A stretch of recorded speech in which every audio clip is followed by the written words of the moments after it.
जय जगन्नाथ। मु प्रथमे नीलचक्र टीवी ओडिया को स्वागत करुच्ची। आज हूँ पवित्र रथयात्रा घोषयात्रा आषाढ़ शुक्लपक्ष द्वितीया तिथि। आज दिवस हूँ प्रभु श्री जगन्नाथ महाप्रभु आज तांकर मौसुमी पाखक जाउछंती।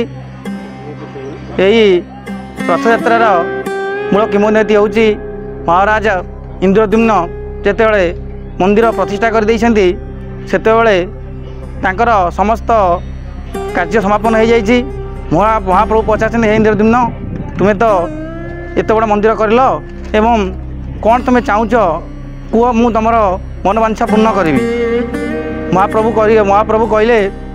कहले तुमको सब प्रकार वरदान देवाई मुझे प्रस्तुत अच्छी एवं तुमर इच्छा जहाँ ताहा प्रकाश कर। महाराज कही इंद्रद्युम्न महाराज कहले जे यही जो मंदिर मुझे प्रतिष्ठा कली ये कालजयी मंदिर ये हूँ यही मंदिर ब्रह्मा महाप्रभु ब्रह्मा आसिक प्रतिष्ठा करछंती।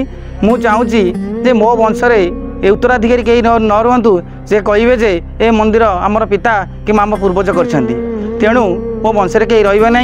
भगवान आपन जदि मते वरदान देइछंती ताहले एति मते वरदान करंतु जे महाप्रभु आपण वर्षकु थरे आपण जो जन्मवेदी पाखे आपण निर्माण होती यही जन्मवेदी को थरे आसबे एवं गुंडीचा राणी को आपण आसिक साक्षात करेंगे। गुंडीचा राणी आपणकर मौसी माँ से यही पवित्र दिन में महाप्रभु श्री जगन्नाथ बलभद्र माँ सुभद्रा एवं सुदर्शन महाराज वर्षके गोटे थर स्नान यात्रा सरला तांकर जेतेबेले महाप्रभुंकर ज्वर हुए ज्वर पर महाऔषधि खाई 10 मग सरला पवित्र नेत्र उत्सव दिन नवजौवन दर्शन दियंती।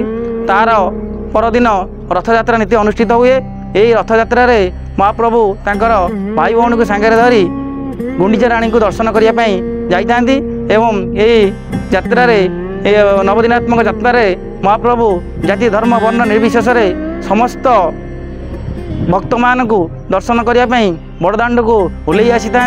यह हूँ पवित्र घोषयात्रा पवित्र रथयात्रा।